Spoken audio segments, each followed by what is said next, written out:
Okay, so I've got a guest with me today who's somewhat anonymous, but he's going to give his actual name today. So you're probably better known to you as the Jolly Contrarian, who's been a writer and commentator on Lucy's case online. His real name's Olly Buxton, and I'm really pleased to have him today because I've read some of his writing on his website, and I've always been very impressed with it. So we're going to have a discussion today about Lucy's case and his particular take on it. So before we begin that, I just want to mention a little bit about his background so you can have an idea of where he's coming from, I think. So Ollie has 30 years experience as a commercial lawyer in New Zealand and the UK, mostly in the UK. And he's worked at a number of law firms and three times an investment bank. And then on his website, he has a big list of financial things that he knows about, which I won't go through. I'll give him a little bit of space to talk about it himself. So, firstly, hello to Ollie. Thanks for joining us. Hi, Chris, and thank you very much for having me on. It's no problem.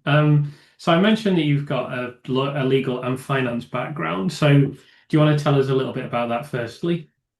Yep, sure. So I trained in the law many years ago now, and on the other side of the planet.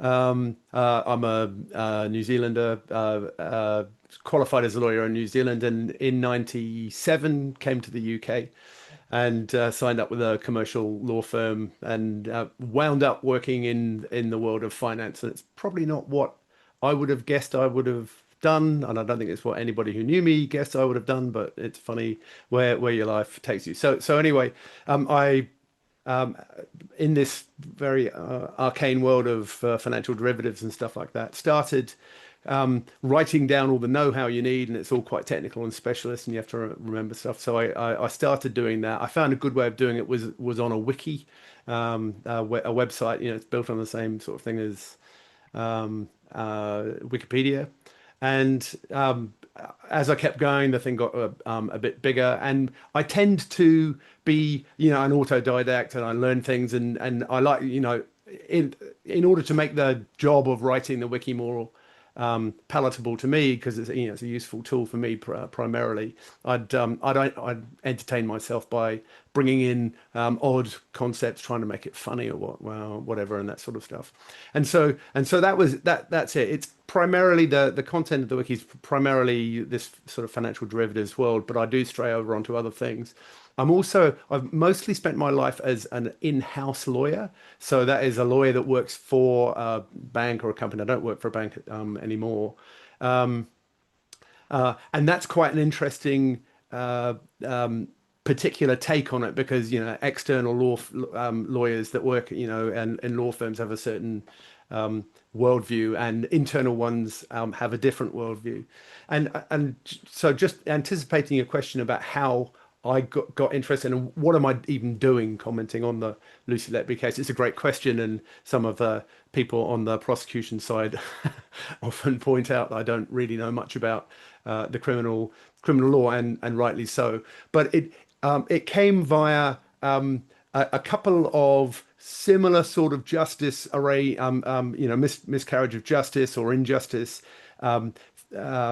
issues that came up in the UK context recently, which had to do with it, uh, in-house lawyers and that kind of thing. One of them was Tom Hayes's LIBOR convictions, and so the whole LIBOR rigging, LIBOR convictions, whether it was a right or wrong thing, is right in the middle of what I'm interested in, and so I sort of got pulled into sort of a bit of a criminal and analysis of that. And what was interesting was comparing the criminal law with contract law and financial law, and the things that I usually deal with day to day, and seeing that there's something of a tension between them.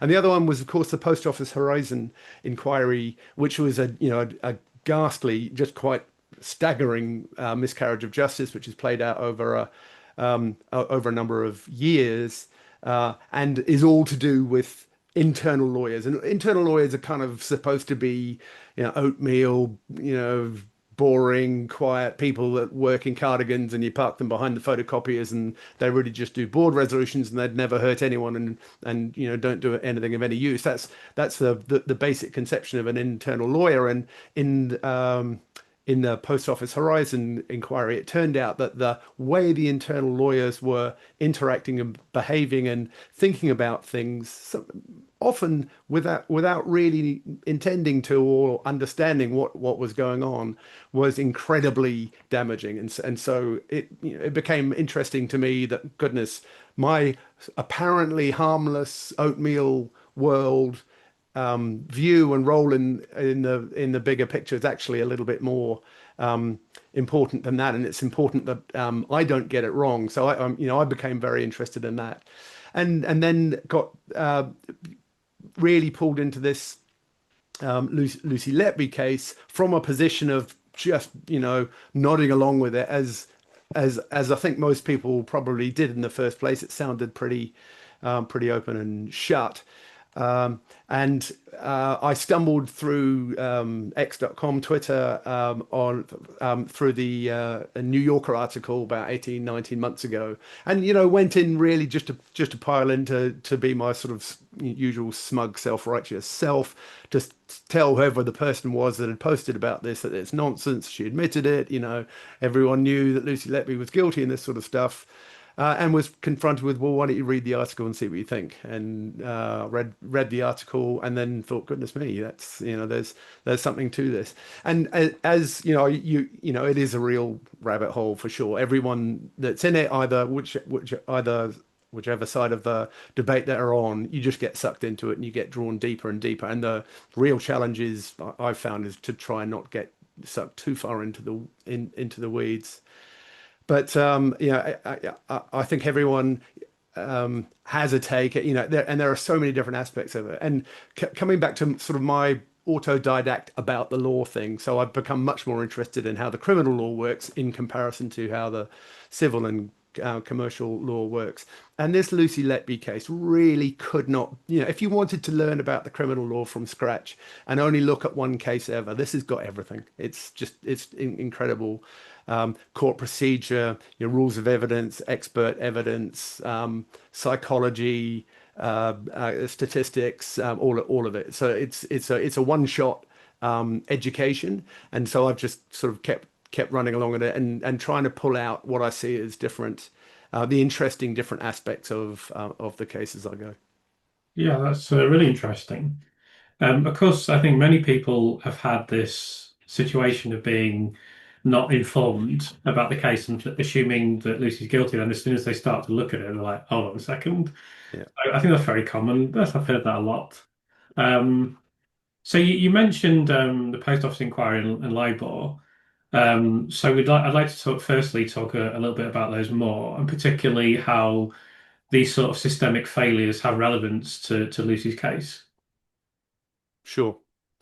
So um, I'm not sure which is they're both they're quite different in their way, although in other aspects they're not. So one thing that I think we'll probably get to speak a little bit more about is the extent to which this is the system conspiring to create an outcome that is really beyond the particular intention of any individual in it. And they're both quite similar in that case. What was quite interesting about the libel case, and actually some of the other cases around the LIBOR drama, not specifically Tom's case, although it's interesting enough, but one or two of the other ones, there were about three or four different aspects of the LIBOR rigging, and one of them was this question of whether people are just gaming their own trading positions and profiting and making employees making a personal profit out of where the LIBOR rate was set. I don't know if we should do a little sidebar into what LIBOR is and whether people Yeah, care about it or not. yeah. I mean, Yeah, I think people will be somewhat familiar with it, yeah, and probably people somewhat familiar with Tom. But yeah, give an explanation sure. like So actually. So why should anyone care about LIBOR is because this is the rate that determines what the bank charges you on your mortgage. This is what what you get on your interest on your deposits and that sort of thing. And this is set every day by a bunch of banks in the city coming together and saying, well, the rate that I can borrow at today, I see is here. And there was something like 15 or 20 banks who had put into the rate, and then there was a process where the British Bankers Association would tot all these up. They'd knock the top few off, the bottom few off, average the middle, and come and say today's LIBOR rate is X. London LIBOR stands for London Interbank Offered Rate, so it's quite descriptive. And then that would be used to set floating rates on things like overdraft, specifically overdraft accounts. But it would also influence the rate at which people would set fixed rates on products like mortgages and things like that. So very, very germane to everyone. And there were two particular issues that came up. One was that traders at the bank, and a trader might be trading a particular product, interest rate options or something like this, and might have a particular direction to their portfolio of transactions at the time and say, I really, I've bet that interest rates will go high. So if we can be setting the LIBOR rate higher, that works better for my trading position. And so they would call up their guy and say, listen, can you, if you've got a chance, can you nudge the rate up a little bit? And that was the allegation against Tom Hayes. And the other one was during the financial crisis, the rate at which a bank generally can borrow, the more it has to pay in interest to borrow, if it's borrowing, tells you the more trouble it is in, all other things being equal, from a credit perspective. And you may remember, it's a long time ago now, but in the financial crisis of 2008, banks were under a real pressure, and there was a real question that a number of them could go insolvent at the same time. And there was a point where people were looking very, very closely at the LIBOR rates that were being set, and there was a lot of pressure on banks not to be announcing a number too high, because if you were out of step with the rest of the pack, people would think, oh, you're the weak gazelle. That's the bank that's going to collapse. And again, there was a chap at Barclays Bank, I think, who was responsible for doing this, and he was constantly setting the rate higher than everyone else. And the Bank of England called Barclays and said, "What on earth's going on here? You need to sort yourself out. Can you get these rates right?" And they called this guy up, and I think he was a managing, he was a reasonably senior but not super senior guy, and he said, "Look, the reason that I'm out of step with the market is because everyone else is lying about it. They're lowballing. They're putting in a low rate, and there's just no way that XYZ bank can be borrowing at that rate. That's just not possible, because the market was, really, really freaked." And his bosses said, "Look, the Bank of England's telling us you've got to put your rates down. You've got to get back in with the pack." And he says, "I'm not doing it." And they said, "Yeah, you got to do it." And so it went on for a little bit. Eventually, he buckled and did what he was told and went in lower with the pack. At which point, people started going, "Hold on, are people mucking around with this LIBOR rate? And are they misleading here? Are they putting in low rates? That's not a very good thing." And suddenly the debate turned around 180 degrees, not 360 degrees, and decided that lowballing was a very bad thing for people to be doing. And they launched prosecutions, including against this chap. And this guy was advised to plead guilty, and that's why I think it hasn't been more of a cause célèbre, because it's actually far more outrageous even than Tom's case. And he was put in jail. And he was put in jail despite being told effectively by his bosses and the Bank of England that this is what he had to do. But anyway, it's a really interesting case where a highly specialized, highly expert, long-standing, systemically important institutional arrangement between lots of different bodies. You've got the Bank of England, you've got a whole bunch of banks in the market, you've got trading systems, clearing systems, and all of this. All of this thing is operating in a way that just produces a completely mad outcome. And notwithstanding the fact that there are apparently checks and balances, and there are legal departments and compliance departments and whatnot, this still happened, and it just happened systematically. And the LIBOR rigging thing that Tom was involved with was a sort of a similar case of that. Yeah. And so in these situations, like we haven't even discussed the post office yet, but we can come Right. on to that. I mean, I've discussed that previously. So one of the things I'll highlight about the post office inquiry is that one of the reasons that I still find it extraordinary they didn't realize the problem, but they, when people in the post offices were logging inventory or logging, transactions, they had to physically do it on this online system, and sometimes it would lose its connection when they were trying to send them over. But instead of cancelling that transaction, when they were online and they actually were able to send the transaction through, it would duplicate the transaction. Yeah. And that's a lot of the basis of why the post office inquiry happened. So why that wasn't recognised, I mean, I'm not an expert on the post office inquiry, how it was investigated, etc., like I am with Lucy's case, or knowledgeable. It seems extraordinary that they couldn't recognise that, hold on a second, there isn't actually any money Yeah. I can't understand how that was possible. Yeah, and that's exactly right. And at some point, mustn't the post office have gone, well, hold on, we don't seem to be, there's no money missing. It's not like we've sent out lots and lots of stamps and haven't been paid by the post office for them or whatnot. And at some point, you'd think they'd step back and go, Hmm. that theory of the game doesn't seem to be the right one. And that I guess is exactly the same thing that comes up in the Lucy Letby case. It's like it just uh, hold on.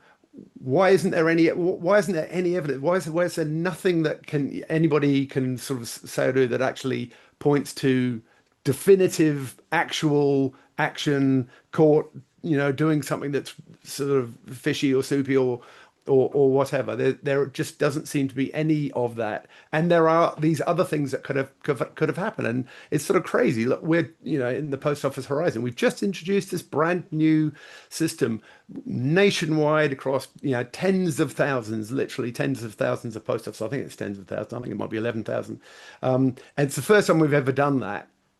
What are the odds that there could be some teething problems with that? I would have said almost certainly, right? But it just doesn't seem to have registered with people. It's sort of another point where I sort of slightly fall out of agreement with some of the pro miscarriage, but the Letbyists or Letbyites or whatever, is in looking for fault in this. I think what happens is that people are naturally doing what they think is the right thing, and they might be, incompetent, or they might be mistaken, or they might be laboring under misapprehension, and they certainly might have personal incentives and personal motivations which are inconsistent with getting to the right answer. But what I think is most terrifying about these outcomes is that they can happen without anybody being malicious and without anybody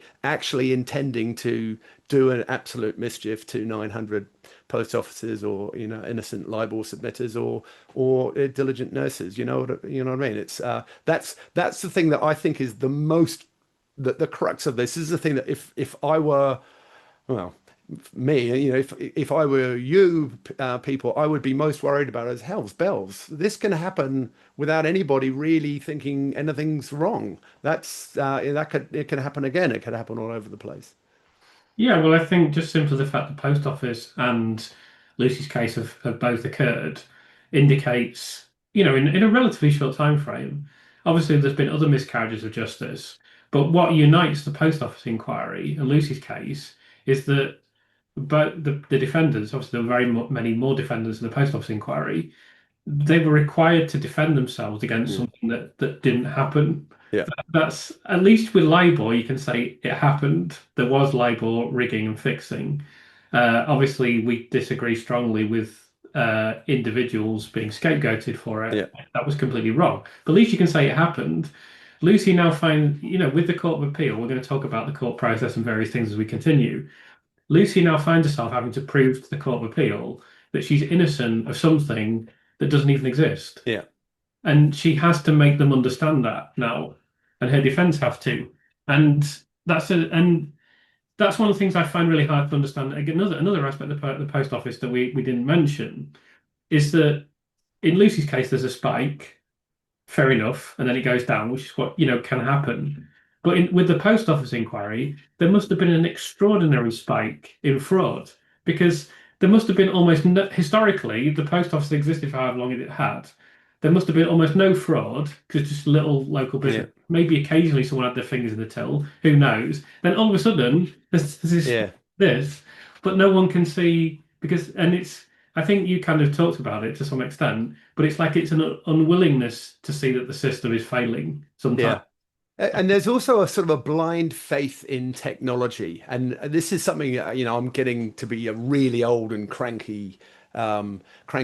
And the more I think about it and see it, the more this frustrates me. In every corner of what we do, people just see the technology as the march of technology is inevitable, and that we must bow and conform to it, and we must change the way we behave to suit machines and suit categorization by machines. But there was right there the obvious thing that was different, and that also explains the post office mindset. The manager's mindset there is, we think there might be sort of systemic fraud from these people, and because we don't have good bookkeeping and accounting systems, and it's all done by paper, it's really, really would be easy for people to nick a bunch of stuff, But we've introduced this fantastic new shiny system from Fujitsu. We will finally sort all of that out, and we'll know for sure. And what happened was, of course, the thing malfunctioned and said there seems to be a lot of fraud.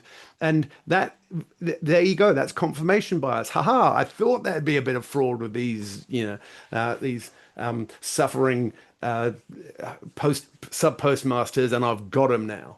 And so there you are. You were looking for an outcome, put in the system which you think delivers you the truth, and it delivered you the outcome, nutty, however nutty it is. And no one stopped and thought the other way around about it, which was, even if these guys are stealing stuff, and Chris, as you've said, nothing was going missing. It's not like the post office had accounts which were massively in shortfall. But even if they had been stealing stuff, at the point where the post office finally says, right now we've put in this super duper machine that will fix everything and will stop that, and we'll know that everything that's going on. Why would you start nicking stuff then? Or why would you carry on? Wouldn't you stop? And how stupid were these people? All 900 of them. It just doesn't make any sense. And it's kind of like it's a point that I sort of come back to with Lucy's case. Okay, if you're a serial killer, if you've decided that's your thing, you're going to murder patients, where are you going to do it? You're going to do it in the patient's houses, out of harm's way, away from hospitals, away from doctor surgeries, where there are no monitoring systems, no one can see, it's completely out of sight. That's exactly how serial killers work. That's what Harold Shipment did. Would you do it in a overcrowded intensive care unit with the machine that goes ping and door swipes, and well, there were no video cameras. God knows why there were no video cameras. And when you're actively under suspicion, so again, Lucy, as far as we know, was actively suspected of some sort of bad behavior for about 9 or 10 of the 12 months in this period. They were actively worried that she was it. Yet she carries on. Would you really do that if you're this, criminal edgelord that we're expected to believe that Lucy Letby was? It just doesn't make any sense. No one seems to have stepped back and got hold on them. This just makes no sense as a piece of human behavior. Yeah, and then of course the other thing to add to that is that she changes her modus operandi supposedly, Right. and then it doesn't work. I'm going to mention a couple of things that I said to Michelle recently, but um, she's supposedly killing babies with air successfully. Yeah. And then she goes, I know, I'll use insulin. Why would you do that when it creates a trail potentially? If you do that, that's unsuccessful. So then she goes, all right, now I'll go back to air. I'll throw a bit of milk in as well. Yeah. She does air for a bit. Oh no, now I'll go back to insulin. Oh, it's failed again. Now I'll go back to air. Oh, I'll throw a bit of milk in later on as well. Yeah. Don't forget the punching. And the punching, yeah, Yeah. and the tool down the throat. It's ridiculous. It's Yeah. a joke. It's an absolute joke. And I just want to pick up on a couple other things you said as well. Firstly, another. So when I interviewed Steve and Mike and Karen, who are experts in the post office inquiry, when I started to read their paper, I could see how many parallels there were between the post office issue and Lucy's case. So another one is you have the situation with the post office inquiry where we're talking about this malfunctioning system and how did they not know and how could they not know. So one of the things they would have done, or one of the things I presume they did, was go to Fujitsu. And then so Fujitsu then have a massive vested interest. So essentially when they said to them, is your system functioning correctly? They just said yes. Of course it was. And then you see exactly the same thing in Lucy's case, where it's like the hospital, essentially, it's people in the hospital who refuse to accept that it could be the hospital and their actions that are leading to these deaths. And then you see the same thing with the police. Could it be that the hospital's wrong? Well, no, we can't possibly be wrong. Could it be the police are wrong? Well, no, we can't possibly be wrong. And then eventually you end up with a situation where Lucy's sitting in the witness box. And then the third thing I just want to mention, again, I've discussed this with Michelle recently, but I think you're so right about technology. But I think where it's particularly dangerous is when you have public sector and private sector merging, because there's always an inset like a company like Fujitsu just sees that as a gravy train. Yeah. It's just, oh, we'll just make a massive system, and they never have the expertise the company that makes the system doesn't have the expertise to understand what it's required to do, and the people that understand what it's required to do don't understand technology and IT. So marrying those two things together are extremely difficult. The company that's seeking this massive contract will overpromise about what they can deliver, and then there are no experts on IT within, the post office, the healthcare system, whoever it might be, to hold them to account. So Yeah. And it's and these systems are designed to not be accountable. That they actually and this is again you wade into a debate and you sort of think, well, what can I possibly add? I'm not a criminal lawyer, not a statistician, I'm not medical. I can't do that. But what I have had is 30 years working in large corporate organizations, which are designed structurally to avoid anybody ever being responsible for anything. And you know perfectly well that the size of these things and the sort of the chains of command in them, that the people at the coalface that do know this stuff can't they can't say to anybody in the health service or the post office or whatever it is that this is malfunctioning, because they'll get in trouble with their boss. And it's not their job to do that, and there are systems and processes in place for them to escalate these things. But basically it's designed to avoid anybody ever being responsible for anything, and it's a real blight of modern life. And the more we technologize, technologizing things is just yet another way we can avoid having anybody that's actually responsible for anything. And I think that's the real tale of this tape, is just the machine doing what the machine does. The system, the purpose of a system is what it does, and what it does is just shelters people from the top, from the consequences of what happens at the bottom. Yeah, absolutely. So I want to ask you about Tom's case, and the issues with the Supreme Court and the Court of Appeal. So could you give us your view on that and the way that those institutions interact? So it's really interesting. And again, as a lawyer, and I'm a member of the bar in a sense, and I've got sort of professional obligations to it. So this it's quite important to me that it works well. This just doesn't sit right with me at all. So the first thing is, common law system. We have this idea that part of the law is developed by the courts, taking anecdotal cases, being just making a decision on them, and they have to look at the decisions that have been made before. There's this concept of precedent, and if it's something's new, they can make a new decision based, based on the principles that have been extracted. So it's a source of our law, if you like, that doesn't come from statute, doesn't come from Parliament. It just comes from the decided cases in the courts. And one of the ways that there are checks and balances on that is that cases can be appealed, and of course you can appeal to a higher court, and a higher court must be able to therefore say that a lower court was no, we don't agree with that, we're going to overrule that. But a higher court is bound by its own decisions. So if something comes before the Court of Appeal and it's been before the Court of Appeal before, the Court of Appeal can't make a different view of it. So oh, well, that's the decision. If you want to appeal this, you need to go further up still. And the only court in the land is the very top one, the Supreme Court, which used to be the House of Lords. It is allowed to change its mind. It has been allowed to since 1966. But in order to get there, to get to that point where, oh, this looks to have been a dreadful mistake, you need to get to the Court of Appeal. It's not possible for you need to get to the Supreme Court. It's the Court of Appeal is not allowed to do this. And this was an extraordinarily odd thing happened in Tom Hayes's case.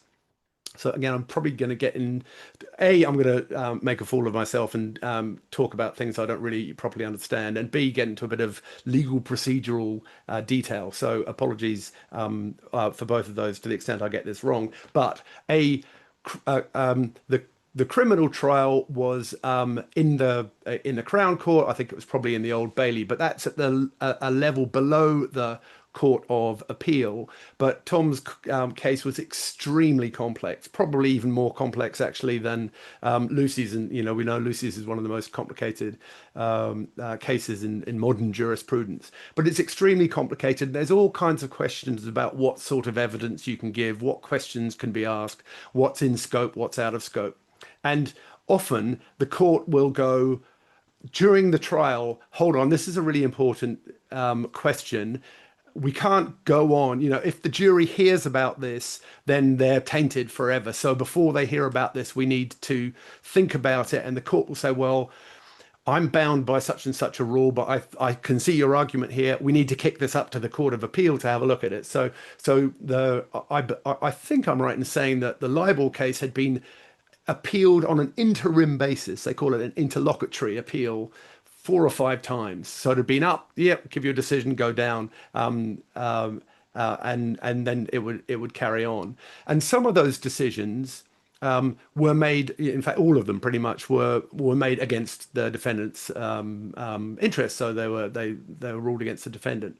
So then when it came to appealing the entire decision at the end, so Tom Hayes has been found guilty and he's sent to jail. And in fact, I think at the point where it was at the CCRC, so this is yet another appeal after all. So all of his appeals were exhausted. No, you're a bad chap. You're going to jail. And Tom, in fact, served his entire sentence, I think.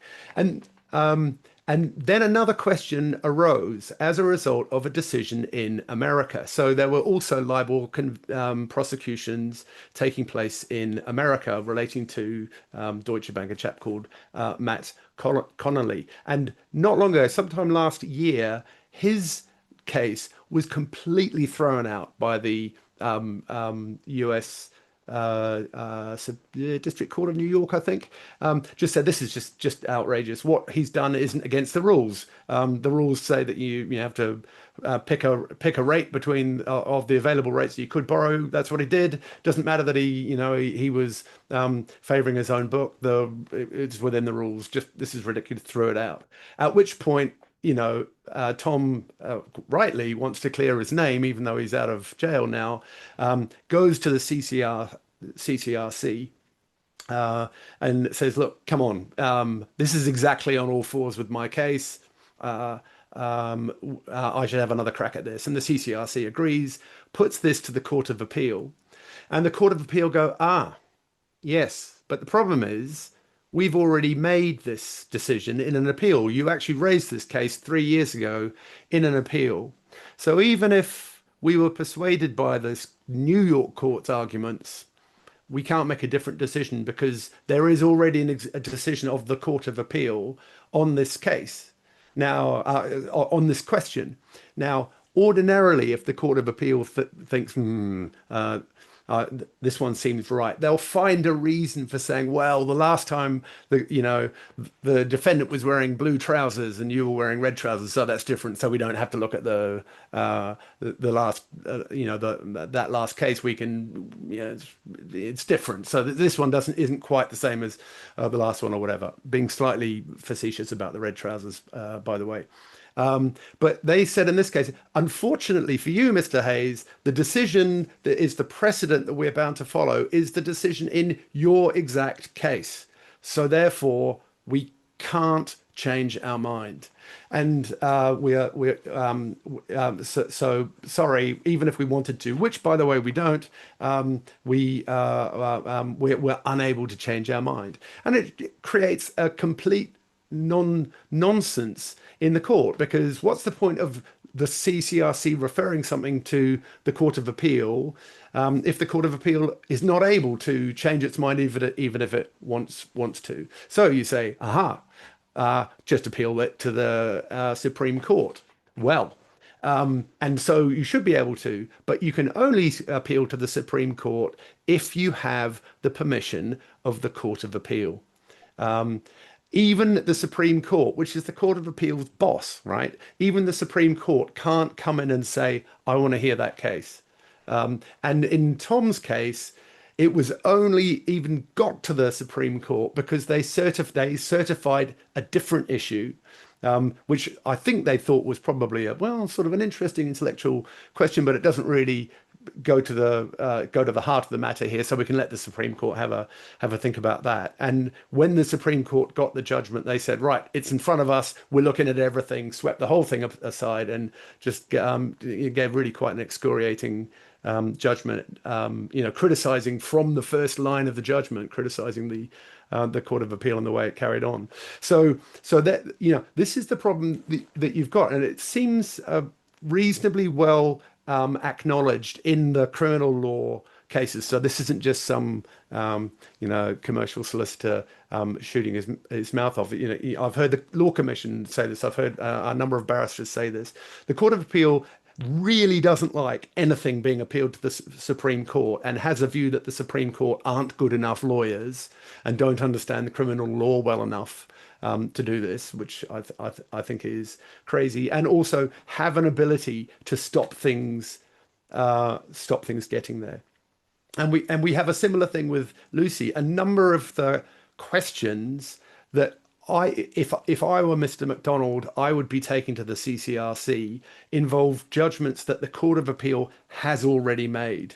One in particular is this question of the direction, that you don't need to know how the defendant did the crime as long as you're sure that she did it. That was appealed to the Court of Appeal, and the Court of Appeal said no, that direction was right, and gave considered reasoning for it, set out exactly its reasoning for why that was, and the reasoning's just false on its face. Yeah, you can explain in a couple of paragraphs why it's wrong, but it seems now that cannot be if the CCRC led that issue back to the Court of Appeal, they'd say, well, we've made the decision, we can't change it. So unless they're prepared to send the thing up to the Supreme Court, I don't know what happens.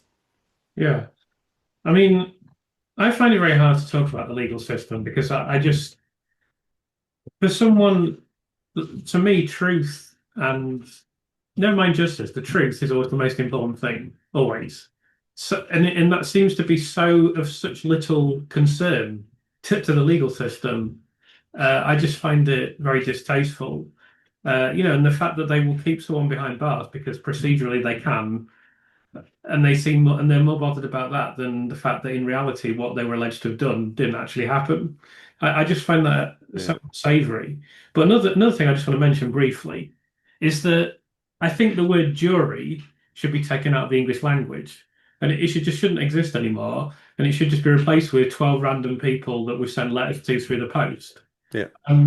Because they put the jury on such a pedestal, and think about the situation.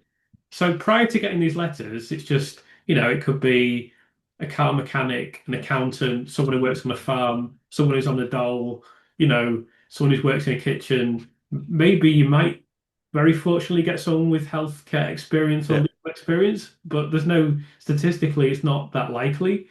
And then there they are sitting in the court. Oh, now they're the jury. They're the jury. Suddenly they have the magical power to decide what is correct and what isn't correct.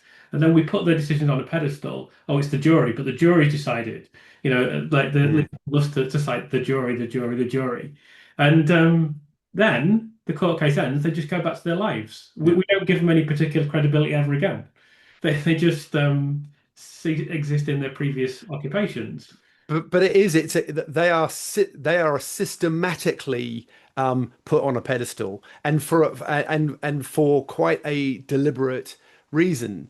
And it comes back to this question of accountability and accountability sinks. There, by the way, I want to sort of mention an absolutely fantastic book that I recommend to anybody called The Unaccountability Machine, by a journalist called Dan Davies, who's written about this recently, about just how corporate systems and large systems and government systems just evolve ways of not being responsible for things. And we know that the criminal system is incredibly favors form over substance, as do large corporations. They just love it because substance is difficult, it's intractable, it's messy, it's hard to understand if this one's like that. If you can reduce it to a formal thing, something that's categorizable and comparable, it's much easier for a faceless thing to organize it. And the jury is the unaccountability machine for the legal system. So what the courts will say is you can do an appeal as long as it's an appeal about the law. But if it's a finding of fact, we just don't know what the jury was thinking. We don't know what goes into a jury verdict. And this is notwithstanding the fact that on the way in, the process of getting the jury to make their verdict could not be more articulated, reticulated, detailed, step by step, possible. There are so many rules and there is so much itemized requirements about every single little thing. And when before a jury is sent out to consider their verdict, they're given instructions by the judge, and it will literally be, you must answer these 10 questions. A, do you think this? Da da da da da. If yes, then go to B. If no, then you must acquit. If B, do you think this? And step through the whole thing, one by one, and give reasons for it. But the jury's never asked to come back with their questionnaire filled out of all the yes, yes, yes, yes, yes, and this sort of stuff, or they're not asked for any explanation of any of this. They just come back with a straight yes or no, and as you say, that's it. And unless the jury's verdict is manifestly unsafe or manifestly wrong, it just doesn't make sense. A reasonable jury could not possibly have reached that decision. It won't be questioned. And this is largely articulated as something that's for the benefit of a defendant. You get off, that's it. Yeah, it's all done, and that's that. But there's just no way through it, and it doesn't it's really difficult I'm sure, for a layperson to get their head around. Yeah, I mean, I know Tom's written this article recently. I haven't had time to read it yet about Mm. the nightmare of non-jury trials, and I obviously respect his opinion enormously. He's very well placed to talk about it. Yeah. However, I'm ambivalent because I look at Lucy's case and I think, well, the jury trial didn't help her, and I don't think a non-jury trial would have helped her either. So I don't know how I feel about it. I feel any system in which you have non-experts presiding over something that requires expertise is reliant on the information that goes into the system. It's garbage in, garbage out. It's a very simple analogy. Yeah. If essentially what you had in this situation was a jury that was A, not given a lot of very important information. That's partly the judge's fault, of course, but not entirely. And then B, the information it was given was inaccurate. Now, under no circumstances, if, as an example, if you had to buy a conservatory, if you wanted to have a conservatory added to the back of your house, it's a reasonable investment, and there's obviously certain structural issues. So you wouldn't just think, "Oh, I'll just buy one in about 5 minutes," and just, you would research it.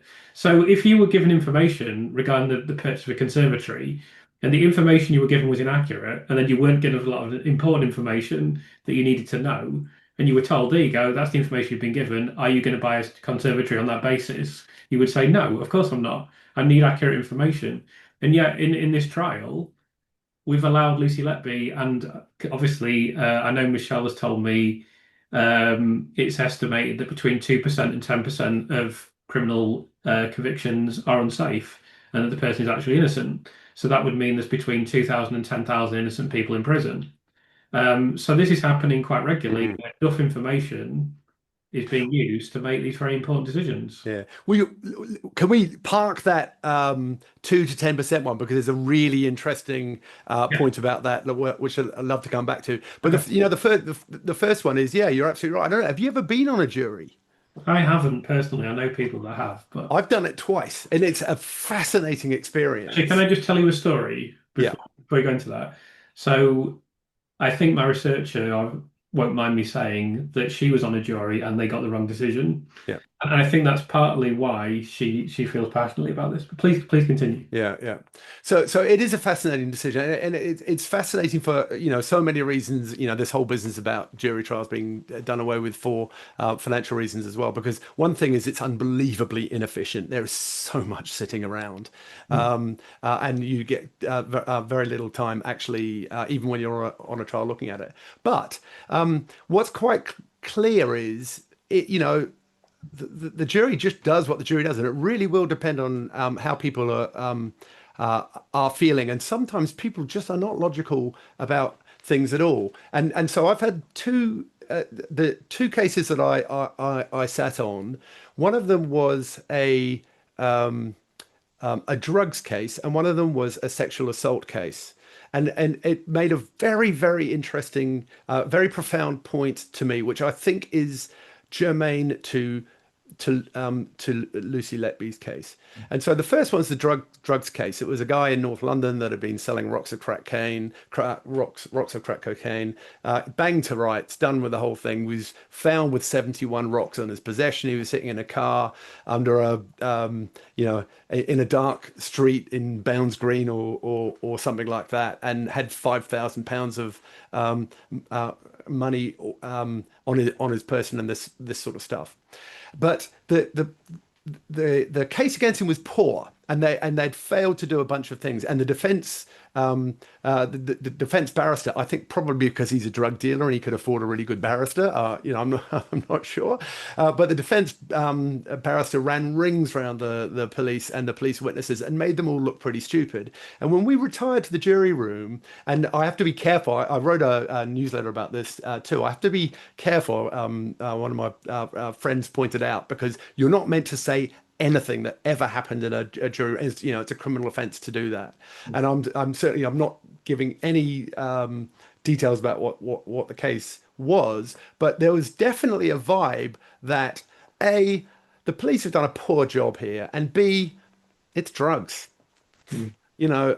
Who hasn't had a little bit of Charlie every now and then? It's like, Yeah. big deal. Do I care about this? Do people in North London really care about the fact that there's drugs on the streets? No, they don't. And that vibe was, look, unless the police have really done this bang to rights, we're not just sending away some guy for supplying the media types in Crouch End in North London with what they need to get through the weekend kind of thing. Now, the other case, I'm not going to talk about what the actual decision was or anything like that. The other case was a sexual assault one, different story altogether. And yeah, actually, as it happened, the police had done a much better job on that case, but there was no talk of, oh yeah, the guy could be a rapist, but I'm going to send the police a message and put him away. It's like, oh,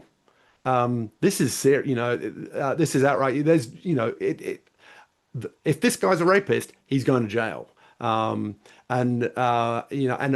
not prepared to take risks around that. And again, I'm not making any decision, anything about what actually happened in the case or what the verdict was. But there's a different thing there. There's a personal revulsion, and I suspect that this is what happened with Lucy's case. If you're a juror and you think, oh, okay, I've got this case. They've said that she's murdered, 13 or attacked 21 premature infants. Am I going to be the person that lets this person go because I had a slight reasonable doubt about it? Don't think so. I just think it becomes incredibly difficult to be the person that, well, I think she probably did it, but I'm not sure.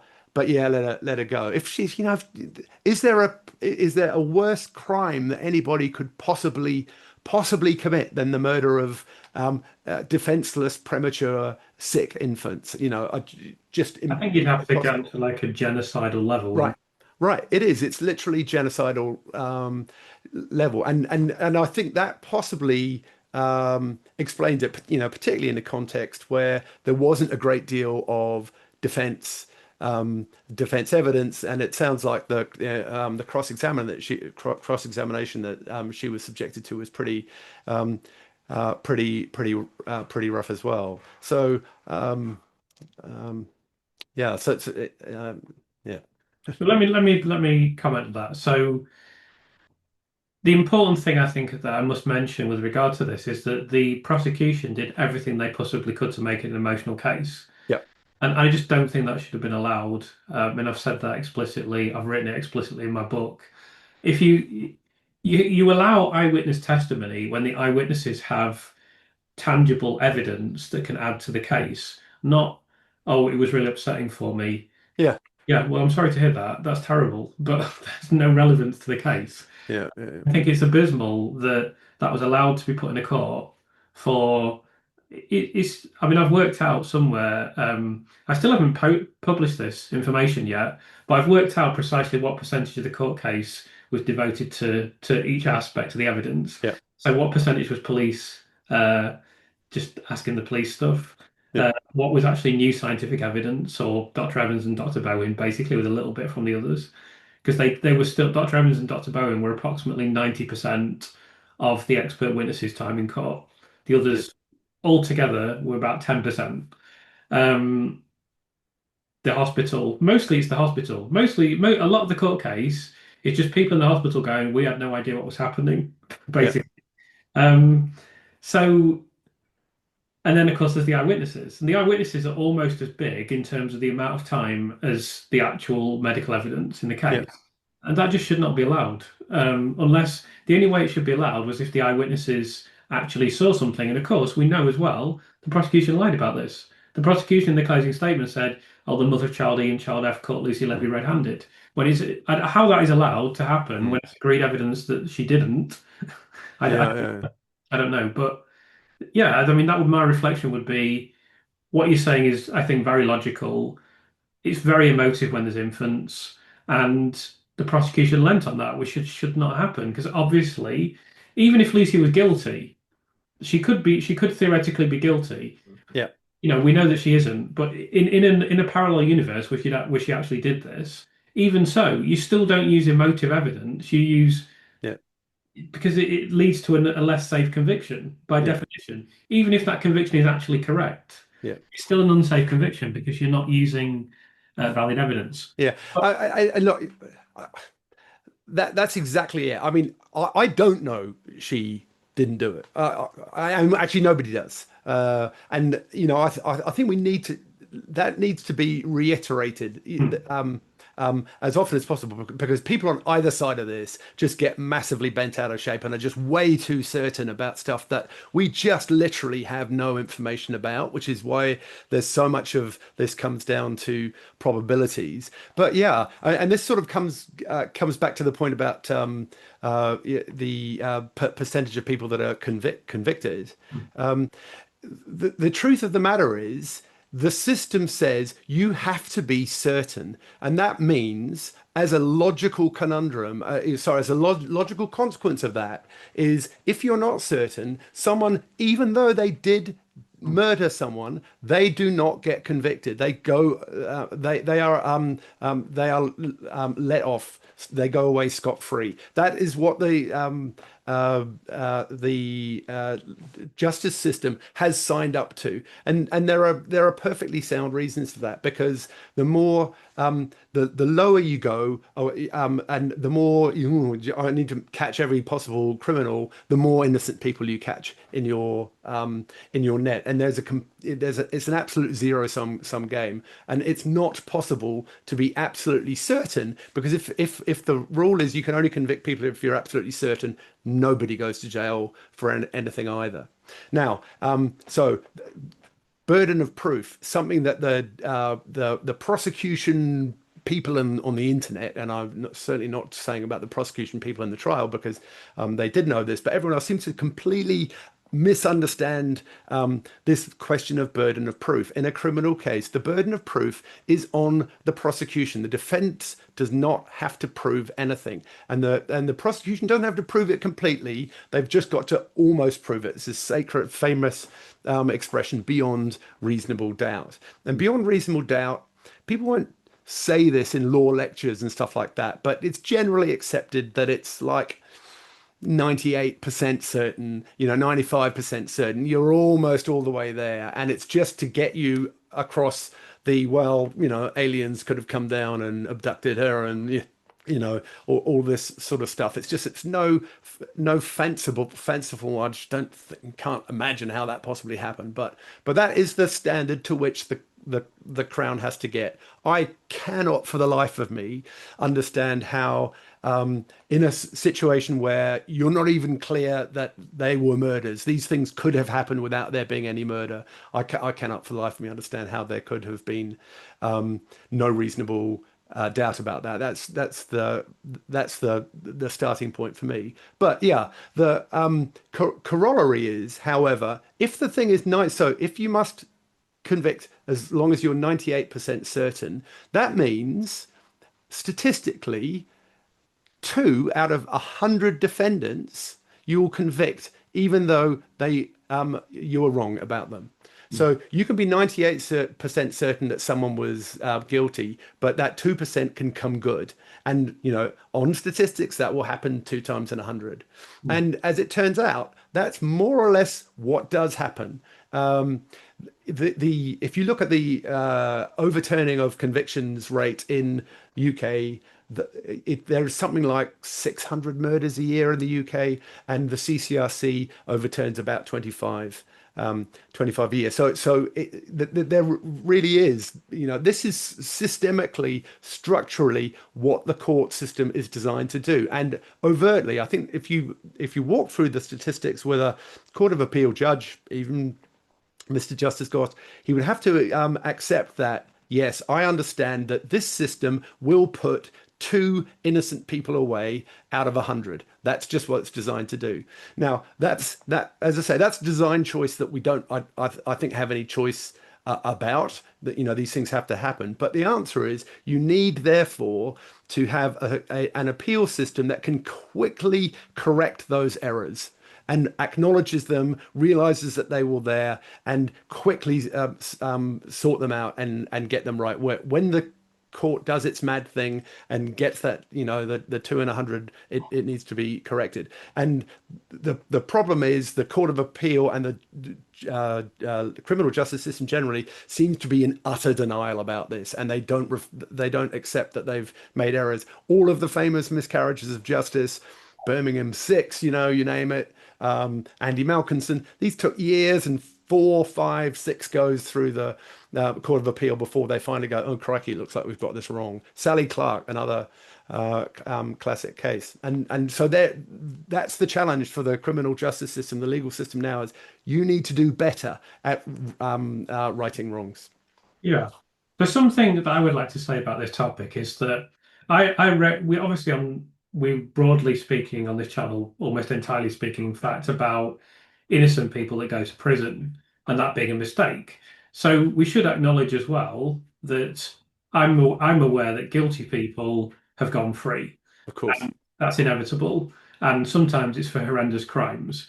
And I understand that's an unsavory prospect for people, and I think the tabloid rhetoric plays a big part in this, where it's clearly played an enormous part in Lucy's case, where they've very emotive labeling, from day one. And I think this plays a part in this. But I would argue we have to accept that sometimes guilty people will go free because the court system has to be based on proof. Yeah. Otherwise, you could just say anyone could make any allegation about anyone at any time, and then you could just say, I mean, I've talked a lot about the emotion in this case.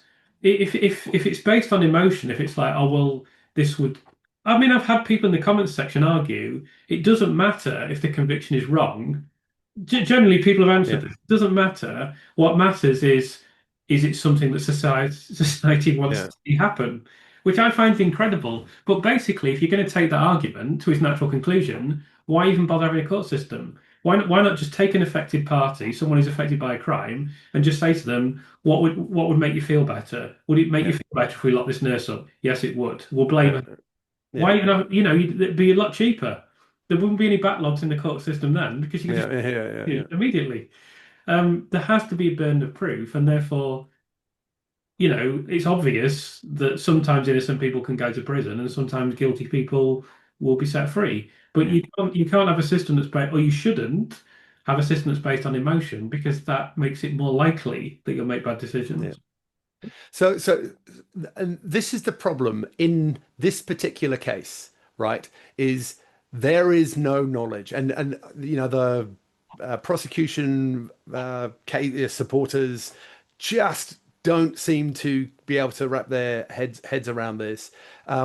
We have a situation of unknowledge. There's only one person alive on this planet today who knows for certain whether Lucy Letby is guilty, and that is Lucy Letby. So the court is stuck in a situation called epistemic uncertainty, and it's got to make inferences based on what it does know, and that is why probabilities and statistics and this sort of thing become important, because you have and you have to be dispassionate about those and go, okay, knowing what we know, which is nothing, with all of the evidence that we've got assembled in front of us, does that conclusively rule out any other situation? Now, it's perfectly possible to convict someone without direct evidence of having witnessed them do it, but a couple of things generally need to happen. One is it needs to be certain that they're dead, or pretty certain that they're dead, and you need, if you didn't see what happened, you need to be able to be certain that it cannot have been something else. Now, normally, your common or garden serial murderers make it pretty clear that the bodies have been murdered. You can't wind up as somebody's table lamp, right? If by natural causes, if you're buried under Fred West's patio, if you're blocking up Dennis Nilsson's drain, whatever it might be, we're pretty clear there's been a murder, and so the only question becomes who who was it and who could possibly have done this. And it's relatively easy to rule out to a very high level of confidence, rule out anybody else or any other thing. It's like, well, if it's under your patio, how are you saying that the guy down the street murdered them, and why didn't you notice it and go to the police? There's that kind of stuff. This is not the case with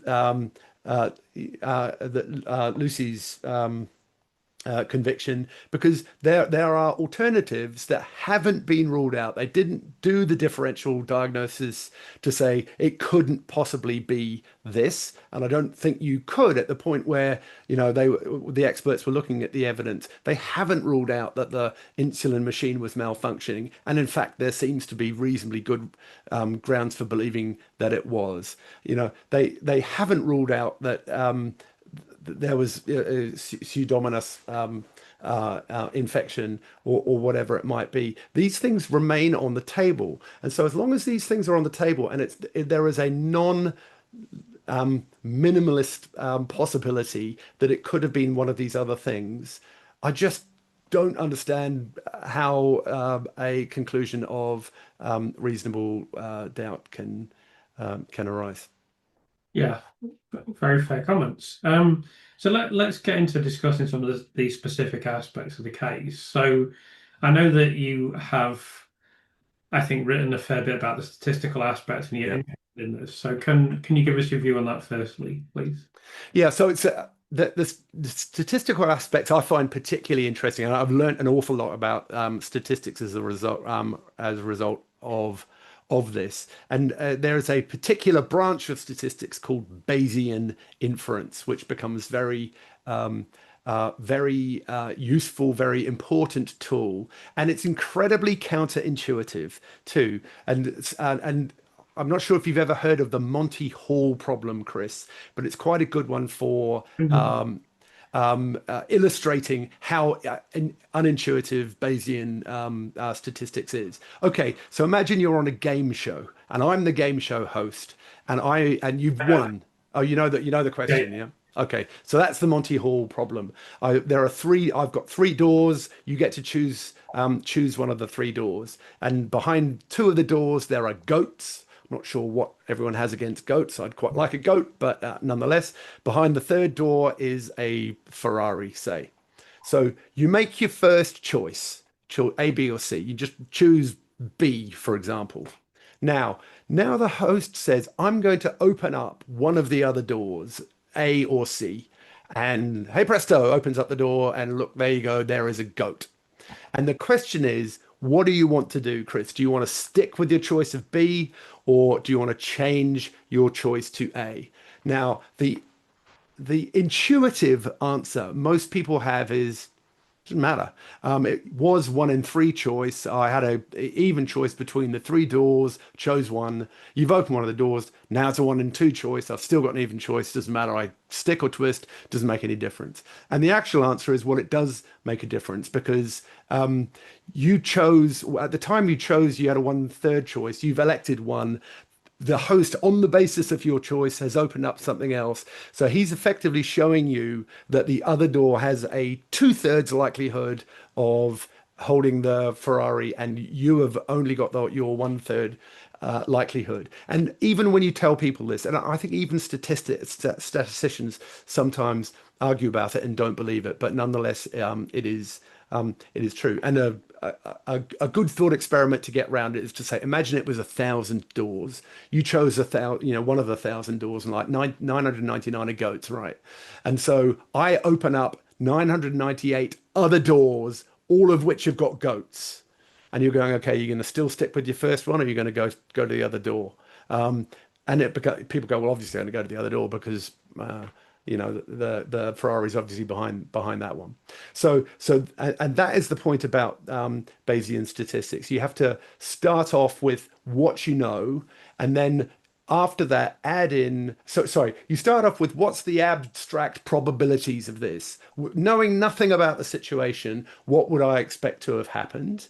And then your inquiry is, okay, now given what I do know, how does that change my probabilities? So I see a 1 in 3 chance, except that I know that that door's got a goat in it for sure. So therefore, I've chosen this one. That's the wrong, sorry, I should say it's likely to be the wrong decision. I should switch. Of course, 1 in 3 times it will have been the right decision, and you don't get your Ferrari. But nonetheless, so that is the job of Bayesian statistics.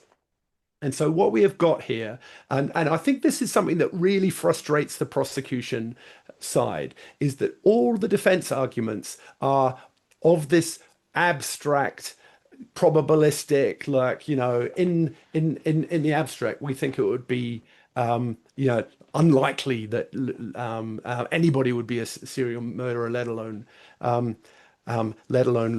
Lucy. But I'm going to get myself into a little wormhole here. I'll try and dig myself out of it as quickly as I can. The Crown, remember, has to prove. The defense doesn't have to prove. And the defense's whole argument is, Gov, it wasn't me. I don't know what happened. I don't know what you're talking about. So it's really hard for the defense to prove anything anyway. What the defense can do is say, look, in the abstract, here's a much more likely thing to have happened than it being a murderer who you say is me, and give their answers. These are all abstract things, what Bayesians would call prior probabilities. Okay, so what they would say is, all right, okay, knowing nothing about the particular scenario, we have got the odds that a nurse on the ward was a serial murderer and killed these children. We've got pseudomonas, I think it's pseudomonas infection, isn't it? It looks like pseudonymous, but it's Yeah, not. I'm not sure. I'm not sure I pronounced it correctly. So Yeah, yeah. There's, the insular machine could be misleading. That there could have been infections, twisted bowel. All of these other things, plus a bunch of things where nobody noticed it because it was unusual and they weren't looking out for it. And now we're 2 years later, we've destroyed all the records. We can't go back and check. And that's one of the big problems, is that all of the data is stale. We only had what they were looking for. We didn't have anything else to look at. And so what they would say is, all right, so what do we know about serial murderers, healthcare serial murderers? We know they're incredibly rare. There's been something like, well, not as rare as you'd expect, actually. There's been 50 in the last 50 years, about one a year, but across the Western hemisphere. So that works out at about a 1 in 15 million nurses is a healthcare serial murderer. So, okay, so that's one chance. Healthcare serial murder is 1 in 15 million. However, this just, a cluster like this happening for various reasons above the average going the rate, that could happen 1 in 80 times or 1 in 100 times. Pseudomonas infections, that could be 1 in 10,000, or, and the insular machine breaking, that could be 1 in 5,000 or whatever it is. But so the point of this analysis, and this is the prior analysis, is the least likely of these things is that it is a serial killer of any kind. It's just like vanishingly unlikely for so many reasons. People that go into healthcare tend to be people that like saving lives, not taking them. They are screened, they're background checked, they tend not to have mental illnesses, drug dependencies, criminal records, all of these sort of things. All the things that you would expect to find with a criminal, a serial killer, are more or less systemically ironed out of the system, so that healthcare nurses, workers don't have them. So that's your starting point. Is, look, it's almost certain to be something other than this, unless you have got direct evidence that this person actually did it. And so this is the thing. The thing that can change your prior probabilities is posterior information. If someone saw Lucy Letby go in with with a hatchet, or taking handfuls of insulin out of the thing and stuffing them in a coat, whatever it is, then you go, well, that suddenly changes these odds. And statisticians will tell you that there are ways you can calculate what they are, or assign probabilities. It all seems quite ad hoc to me, but in a much more general way, you say, well, what are the sort of things, if somebody, so for example, if you saw Lucy Letby actually throttling a child and someone actually saw it, was caught on camera, then no question about it, she did it. All of those abstract probabilities are as dust. It just doesn't matter. Bang to rights. She's did it. But that's not the nature of the stuff that they've got. They've got these weird little post-it notes they found, like 3 years later in a handbag that have got all other sorts of other stuff, and she's drawing Tigger and Smudge on them, and all this sort of stuff. And it says, "Oh, I did it. I'm an awful person." But then also, I'm being victimized. It's not fair. And it's like, that doesn't mean anything. That's just hopeless. It just doesn't change the dial at all. And most of the really compelling things are compelling things that there may have been deliberate harm. And the insulin poisoning and the air ambulance evidence for the little it is worth. But none of those really compelling things point specifically to Lucy Letby. None of them. They just don't.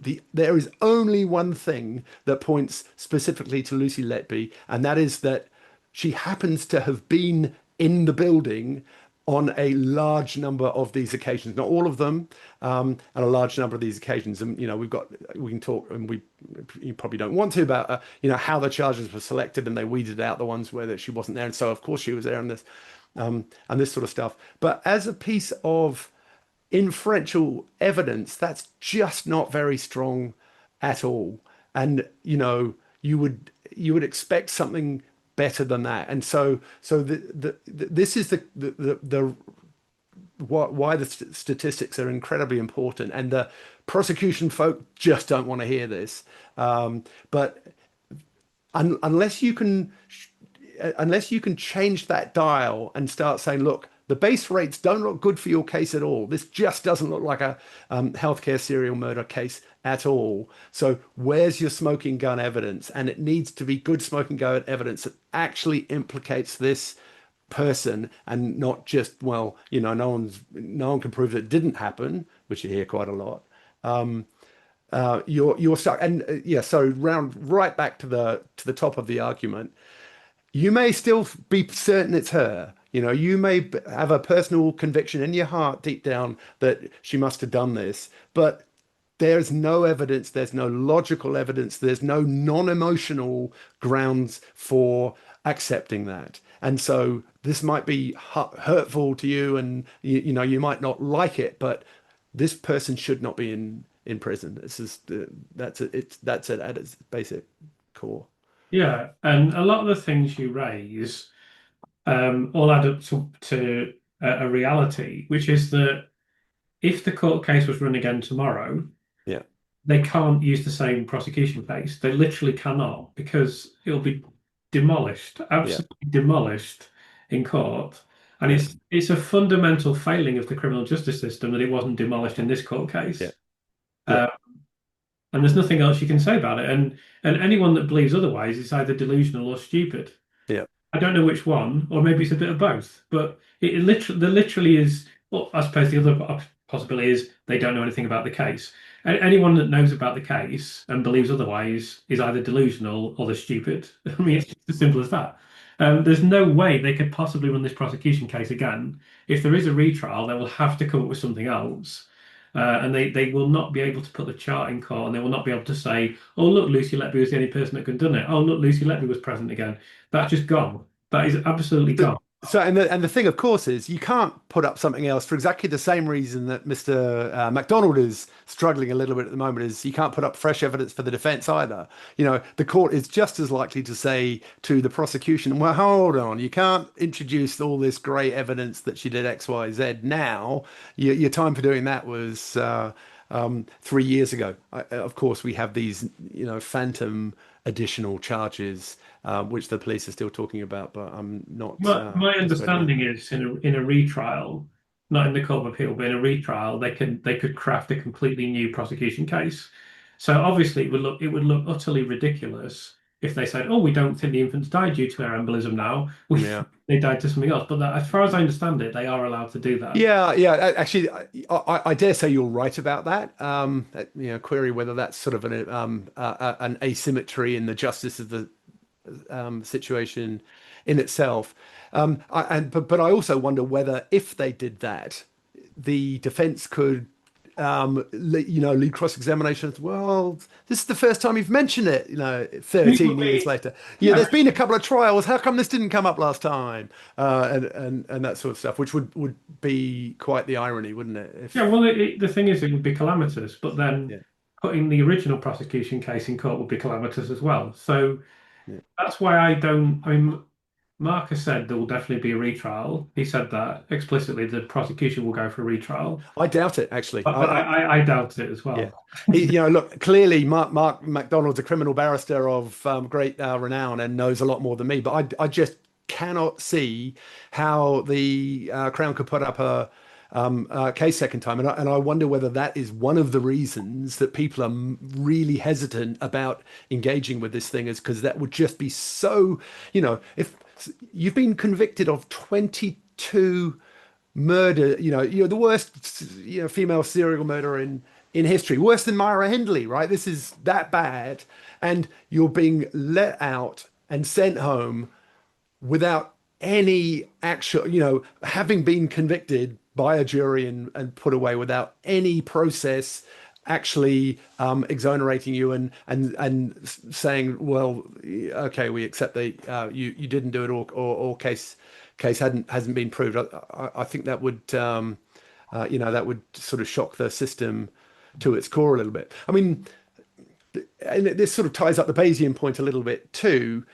Phil Hammond, the private eye journalist, has, and he's got a great deal of reach and credibility, right? Has been asking everybody and anyone who will have him, can please someone support the prosecution witnesses and back up what they've been saying in this chain. Someone, anyone, please. We just want to hear the other side. And I've been doing my bit as well. I like to say, ooh, something's wiggling there. I like to say I'm open-minded and I haven't reached a decision on this. I can't help by 18 months into this thing, having looked as hard as I can and asked everyone I can for reasons that this isn't a miscarriage of justice, and not heard one good one yet. I can't help but be pretty confident that it's a miscarriage of justice. And there's your Bayesian point. That's the prior, the prior thing is, well, there's a court case and the court case found her guilty. All the posterior evidence is all of these people going, well, nobody asked us and we're looking at this and this looks completely nonsense. And okay, they haven't got they weren't there. They didn't get to see what Lucy Letby looked like on the stand, and they didn't hear all the evidence that was presented in trial and that sort of stuff. But nonetheless, there's been 18 months of all kinds of stuff coming out. And again, I might be being confirmation bias here. I might only be hearing what I want to hear, and I'm living in a bubble on that. But I've not heard a single fact come out that I didn't know, that wasn't in the trial, that suggests that Lucy Letby might have done this, or make it more likely that she might have done this. All of the stuff that's turning up, the email that, it turns out Dr. Jairam was actually called by Lucy Letby to go in and didn't discover her red-handed after all. All of the things that have turned up with the Thirlwall inquiry, all of them, the fact that, you've got 24 nurses who are now deposing to the Thirlwall inquiry in regard to a convicted child murderer, by the way, that they thought she was a perfectly good nurse and never had any concerns about anything. All of it is breaking the same way, and that there is posterior inferential evidence and value in that, because Lord only knows there are people who are incentivized to find reasons that Lucy Letby is guilty, not least of which Dr. Evans and the Crown and the Countess of Chester, I guess. I haven't found any, and they've been. I know they've been looking, right. They've been looking for 10 years. I mean, I have. I mean, I want to be clear that all the way through these last, it's over 2 years now. It's the best part of 2.5 years when I've been investigating this. and looking at every single thing that I possibly can, I've always been looking for the red flag that says she's Yeah. guilty because if she had, if I've seen any indication that she deliberately harmed one baby, you can throw the key away from me. Yeah. Yeah. Totally. Same. But it just does not happen. It doesn't exist. That's why you don't see it. And so earlier on, you talked about 15 million to one odds, right? Yeah. So we've had 2.5 years now of forensic investigation, not just by me, by countless journalists, Yeah. by loads of experts, by nurses, and everything they're turning up points to innocence. So what are the odds now? I'd say more like 15 billion to one now. Yeah. Um, And it all yeah. points the same way, as you said. Yeah. Yeah. So yeah, I can't actually remember what I was gonna say, but yeah, you're no, absolutely right. And at some point, I don't know, at some point there needs to be just a little bit of self-awareness. And when you talk to I've engaged with I call them slightly mischievously the pitchforkers, people that are out to put her away. And I'd sort of say, look, can you tell me one weakness in your conviction? What's the one thing you're not sure about, that you just, okay, it's a bit soft and squishy. I'm certain she did it, but I accept this. And they won't admit anything. They're just zero. So, what's your probability? Give me a probability that that she didn't do it, and they're saying zero. Zero. And I say, look, the probability that the sun will come up tomorrow morning is higher, than is lower than 100%, right? There must be some probability, and no, none. It's just I just could not be more certain, and I think it is because psychologically, and maybe we should talk about confirmation bias and this sort of stuff. But psychologically, they know that if you give an inch on this, you're on the way down that slope, and people can chip away, and there is nothing under you that will stop you from sliding. That's all I can think of. Perhaps that's why people raise the handover notes so often. Oh, the Because handover at notes. least, I mean, that's the bugbear of my existence. But at least they exist. Yeah, At yeah, least they are something solid you can point to. Admittedly, they've got nothing to do with the case whatsoever. But at least at least you can say, look, there they are under a bed. What do you yeah. think about that then? And I love the shredder, right? And like there was, I found the cross-examination. We should also talk about the lack of information from the court in the public domain as a Hmm. separate thing. But I found the cross-exam. There's a person that has got a lot of the cross-examination and has coded it up and put it in the public domain, which is brilliant. The cross-examination about her shredder, right, went for like 10 pages. It must have been an hour or two of cross-examination about the fact that Lucy Letby bought a shredder. Ladies and gentlemen, and you could see him sort of proudly saying, "And you had a shredder, didn't you?" And then they look at the jury. Are you seeing this? Are you watching this? She had a shredder, right? And you had all of these handover notes under your bed, and you bought a shredder. What did you buy a shredder for? And she says, well, I bought it to shred bank documents. Sure you did. And like what she's missing is, if she had a shredder, why did she have all the handover notes under her bed? She didn't shred them. So what relevance is the shredder? It's just nonsense. Yeah, it's a painful part of what's a painful section of cross-examination work because that's the pajamas bit as well. Oh yeah. So yeah, so let's to finish off, let me ask you about confirmation bias and groupthink. Yeah. Um, so this is something we must guard against ourselves. Yes. I was asked a question about this recently in the Q&A, and I said, yes, we can be guilty of this, and we must guard against it. So give me your thoughts on this and how it can play a major role in the situation that's occurred with Lucy.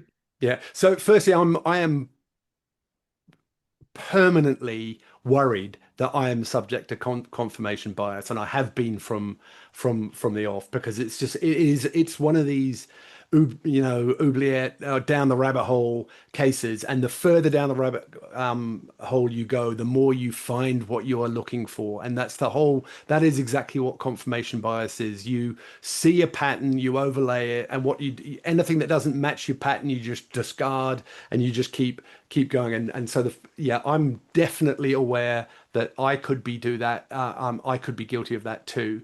And so I spend time trying to war game what could I be wrong about? What could possibly sink this now? And I've got one on a piece that I'm working for at the moment, which we can come to. But so yes, and confirmation bias is absolutely critical to to um, uh, to this whole thing. So there's a really interesting observation that Debbie Kennett, who's one of the she's a DNA specialist that's been posting a lot on X about this, made a really great observation, which was that Dr. Breary's first concern about the fact that there may be a serial murderer in the ward and there was someone inflicting harm as a result of this cluster.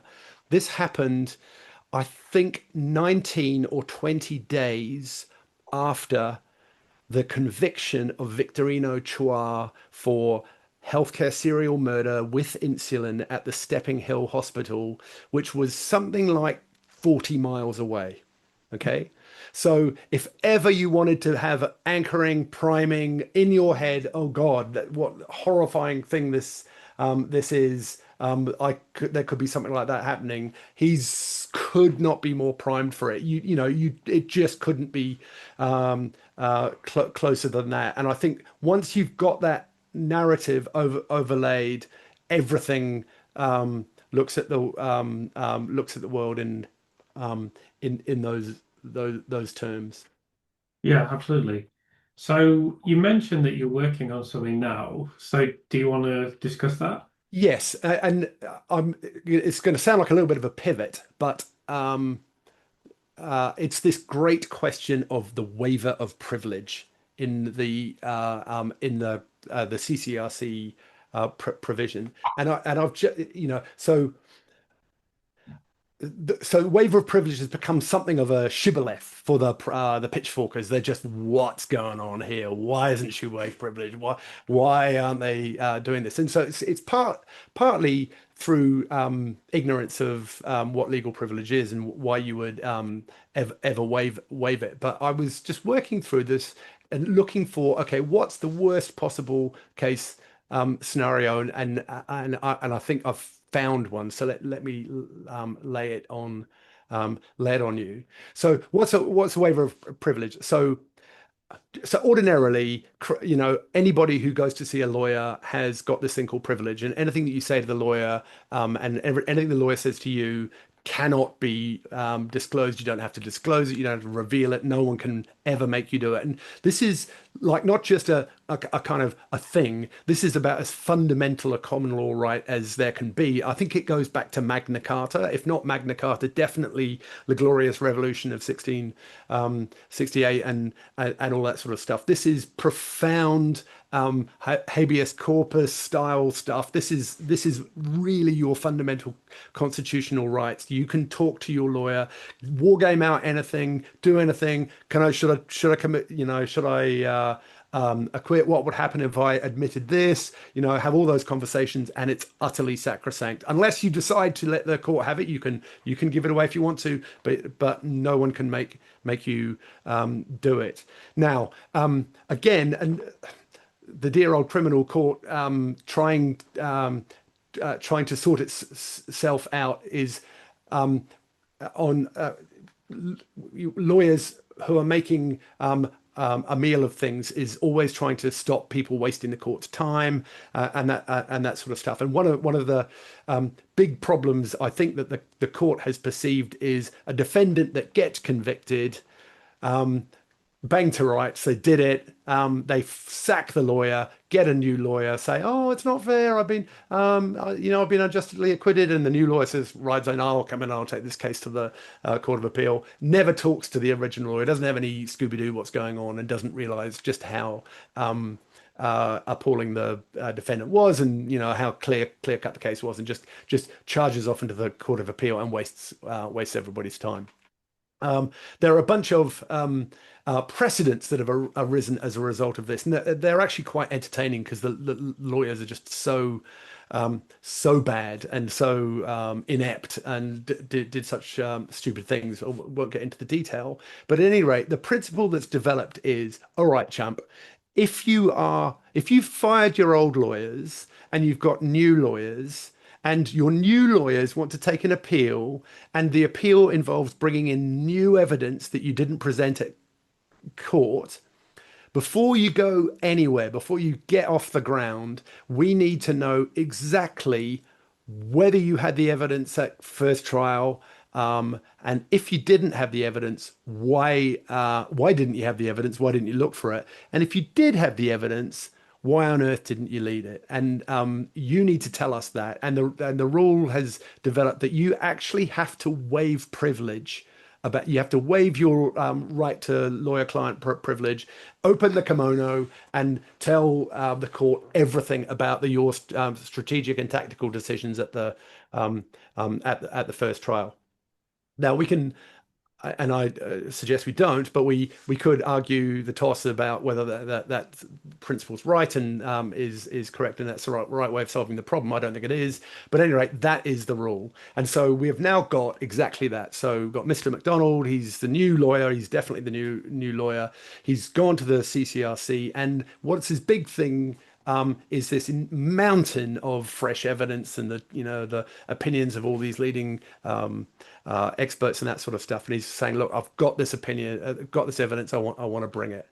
And so it looks like, and pretty clearly, that you've got to waive privilege. And so one thing is, no one actually knows whether he's actually been asked yet to waive privilege, because that's between him and the CCRC, and it's privileged, right? So how people are so certain that he hasn't been asked to waive privilege, don't know. But there is a supposition that he doesn't want to, and he's trying to argue that he shouldn't have to. And Mr. McDonald's actually been quoted in that august journal, the Guernsey Press, about this. Saying, look, he doesn't want to do it because waiving privilege is a terrible thing, and would sort of just basically throw open the entire gamut of all Lucy's conversations with lawyers over the last 5 or 10 years. So that, by the way, I don't think he's right about that. I think the waiver that he's required to do is very narrow indeed, and it's specifically on this point. But anyway, your pitchforkers go, he doesn't want to waive privilege. What's going on there? He's hiding something. There's something there. There's that magic fact. Now, coming back to our Bayesian point, right? One fact it's one smoking gun that no one knows about, if it comes out, puts all of this hypothetical nonsense to the sword. It just blows everything else away. If there's something that they've got which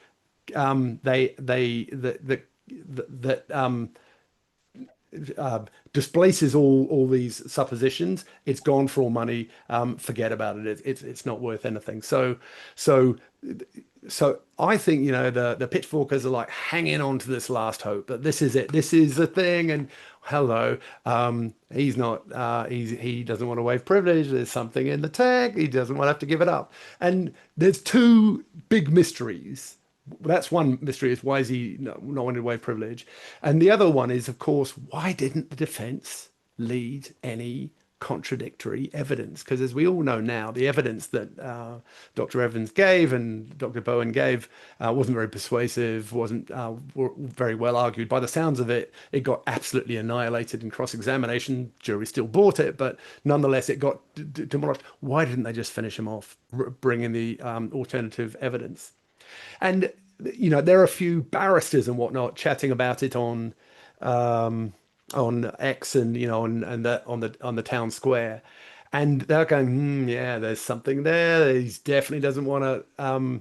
He doesn't want to reveal this, and so worst case scenario is this: that Lucy, during the first trial, Benjamin Myers picks all this information up, says, okay, I've got radiologists, I've got an endocrinologist, I've got a neonatologist, and these guys, and they're all going to say that they don't think our ambulance thing is, and somehow whether she says it explicitly or makes it clear or somehow gives the game away, Lucy Letby goes, yeah, but I did actually attack the children.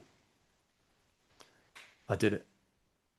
But I was pretty good. I think I'm going to get away with it. I don't think anyone saw it. I got away with it, So I don't want to plead guilty. I don't, this is just between us, right? I did it. Now, if that was true, and just let me say it here for the record right now, I don't think in a million years that is true, but let's just say it was true. What does that do to Ben Myers's court strategy? Can he now add? So if he knows his client actually attacked the children, whether she meant to, forget the mental element, whatever. If he knows that she actually was the thing that caused these collapses, can he now introduce evidence that says it was unlikely that his client caused those collapses? No. He can't. That's completely misleading the court. He knows better than that. He can't. He certainly can't tell the court what he's said. So that's completely sacred. It must remain between them. He's got a couple of options. One is to just resign, say, look, sorry, in good conscience, I can't defend you the way you want to be defended because of what you've told me. I must resign my commission. Or he could say, look, I'm not. I can defend you, and I can enter a plea guilty and defend you, a plea of not guilty, and defend you in the court to an extent. I can make the Crown prove its case, because remember, the Crown's got to show everything. The defendant has to prove anything. I can put them to proof. I can cross-examine their witnesses. I can tear their witnesses to pieces, and I can get it so that they can't get over this hurdle that they've got to get over, which is the beyond reasonable doubt hurdle. But I cannot lead anything that suggests you didn't do it, or that was unlikely that you did it, because that would be misleading the court. So I can't do it.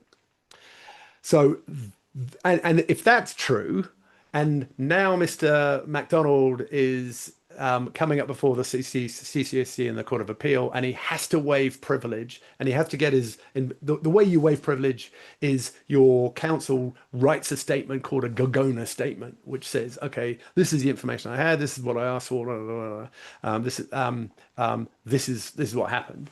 He would have to say, well, yeah, I had this information, but I know that my client told me that she had actually attacked the children, and it would have been misleading, so I couldn't introduce it. Boom, game over, gone. Okay. So first thing, to your point before, if that's true, throw away the key. I'm with you all the way there. I want to know if that's true. So if that's true, Mr. MacDonald, waive privilege now. Get it over and done with. This is, I'll be somewhat embarrassed. Other people will be more embarrassed. I mean, it's tremendously galling for these experts that have put their reputations on the line here. But the world needs to know, and the sooner the world knows, the better. But is it true? And again, being a little bit Bayesian about it, knowing what we know. Is it likely to be true? No, it's not in the least bit likely to be true. So firstly, if that were true, Ben Myers would never have run any appeal at all. He would have gone, look, Ms. Letby, I'm going to do my best for you as I am required by my sacred oath to do. I'm going to put the Crown to proof. I've done that. You've been convicted. You're going away. That's it. I can't help you anymore. I tried.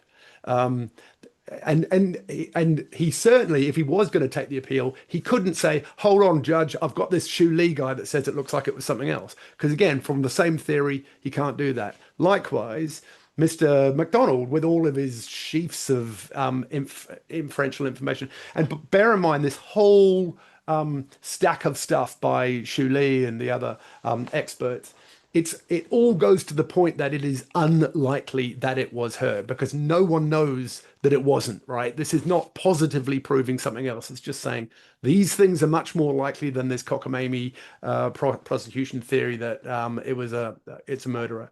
None of that stuff he could put before the court, because it would be misleading the court. So if he wants to put it before the court, that can't be the reason.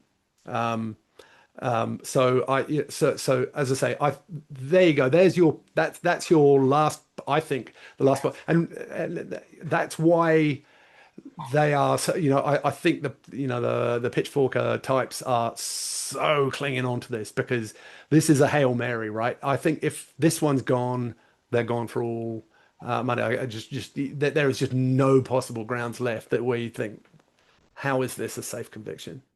Yeah, you've repeated some things that I argued and then added a lot of detail to that I didn't wasn't aware of or didn't know or don't have the legal qualifications or experience to be able to raise. Another thing to add, I mean, I've always made this point of very critical point. We don't even know. We don't even know Yeah. whether he could have waived it already for all we know. Yeah, exactly, We exactly. don't Well, it even sounds like I think he said that he hasn't, relatively know. recently. So there is that. But it's a couple of things to add. So the first thing is Ben Myers argued very robustly against these things in the original court case, which you say he would not be able to do. Yeah, Maybe risking his own career, maybe even yeah, his own freedom. yeah. And then what's the other thing I wanted to raise? Oh, yeah. So let's think about this logically. Let's say Lucy sat in these meetings with her barrister and she knows she's facing all these very serious allegations, and Ben Myers has got together this, certain scientific information with Professor Hall, some of the others, and they're mounting a defense. If you were guilty and you'd done it, which obviously we know all the evidence points against that, but if you had, you'd just keep quiet, wouldn't you? Yeah. Why would you say, oh, just to let you know, Ben, just to keep you in the loop, I've actually killed all these babies, but let's just carry on with our defense. She might have done it by accident. You know what I mean? And this is the thing, because Maybe, if you're telling the truth, it's really but, easy to but, keep but keep your story straight. bear in mind, Ollie, we've seen the police interviews, we've seen quite a lot of the police interviews. She gives very fluent, very Oh specific. yeah. No, no. I Look. don't in Like any I say, way. I'm doing my best to do the anti-confirmation bias thing here. I'm not suggesting for a moment, and none of it makes any sense. But with anything that we know about this person, I start with the first piece that I wrote about this. I sort of said, look, what's crazy here is that we've got a prosecution case that says that she's a monster, and the defense case that says that she's basically Joan of Arc. And there's this enormous 99% gap in the middle where she almost certainly falls, where we're not allowed to even think that she might be in here, which is a really crazy thing. But the weird thing is, when you look at it, the more you look at it, she's actually quite a long way towards the Joan of Arc end of things. She really didn't have any criminal, well brought up. She's a diligent nurse, and this one guy, criminologist, came up with this checklist of things that healthcare serial murders have, and it's like this complete nonsense social science stuff. He says, yeah, these are 22 things that there's like an index of healthcare serial murder things, and if you have more than 7 or 8 of them, yeah, you're sort of high on the index and that sort of stuff. And I read this, and I've got more than 7 or 8 of them, right? So wasn't me, by the way, it wasn't me. But she's got none, not one. Just none of these things at all. So there's just at some point, come on, fellas, this is absolutely nutty. Yeah, absolutely. Well, that's a great place to finish on, I think. Yeah. I've only asked you half the questions that I wrote, I but thought that might happen. we can get you back. We can get you back in January or February. I'd love to have you on again. Next time there's some specific aspects of the case that we haven't discussed that I've written down about, but it'd be really great to have another discussion. In the interest of posterity, one of the things that I noted on your website was that you like cricket. So let's discuss the second Ashes test before we go. So we'll see. This will be posted Yeah. in the future, and we'll see what happened. So as we discussed it today, Australia are batting on the second day, and they're about 40 to 50 ahead, I think. Yeah. What do you make of the current situation then? So I have to preface this by saying, as I was going to say as a New Zealander, but actually, basically, as a person that doesn't come from Australia or England, Yeah. you have to understand that an Ashes test is a uniquely special and fun thing because it means that either England or Australia is going to lose, or neither of them win. So, which is 'cause it's quite a good thing. So I'm on a free option here. Yeah. I hope the English batters learn their lesson for the second innings in the way that they didn't seem to in the first test. I think they sort of pulled it out of the bag a little bit at the end of um, at the end of the first innings. But it is a bit disappointing when you you're getting four ducks in the upper order, and then your opening bowler, number 11 bat, is I think probably third highest scorer in the team. That's not great. So they definitely need to sort out. People need to at least get on the board and get 10 or 15 runs. I thought it was, the last time I caught up, I was just listening to it at lunch. I gather Steve Smith got caught out and they got Labuschagne out early. And those are key things. So those two guys, if they'd stuck around, that could have been a really, really ugly 600 run sort of a thing. So I think the game's nicely balanced, but they've just got to sort that out. Maybe not chasing the wide ball so much, just being a little bit less Bazball, a little bit more patient. But yeah, it's Ashes time is a wonderful time. They are the most fantastic competition. It is the most fantastic competition in the world, isn't it? Yeah, it is a good one. Um, so, I mean, I will say now, I suspect that by the time I put this out, Australia will have won this test. Um, I think in terms of skill levels, there's very little difference between the teams. I would say even England are a little bit better, uh, given that Australia haven't got the full bowling Yeah. fit. But England just don't seize the moment when they need to, and Australia do, and that's why we always tend to lose. I mean, we've only won one series in Australia since I think 1987. Uh, Yeah, pitches are very different though, right? And you have to remember there is this there's a real bias towards teams winning at home, and the local groundsman will prepare pitches that they know that their team will like particularly. So that's one of the interesting things about England playing New Zealand is they actually have quite similar pitches. yeah, The climates are the same and that sort of stuff. So I think you're always on a bit of a hiding to nothing in Australia on those hard decks. I yeah, would have thought. yeah. It's very Yeah, different yeah, yeah. in every sense. Anyway, thank you so much for joining me today. It's been really enjoyable to have a chat, and I'm sure viewers will enjoy it as well. And we'll get you back in January, maybe next year or January Yeah. or February, and That'd be fantastic. we'll go through the remaining questions. Yeah, thanks again, and I'll Okay. see you soon.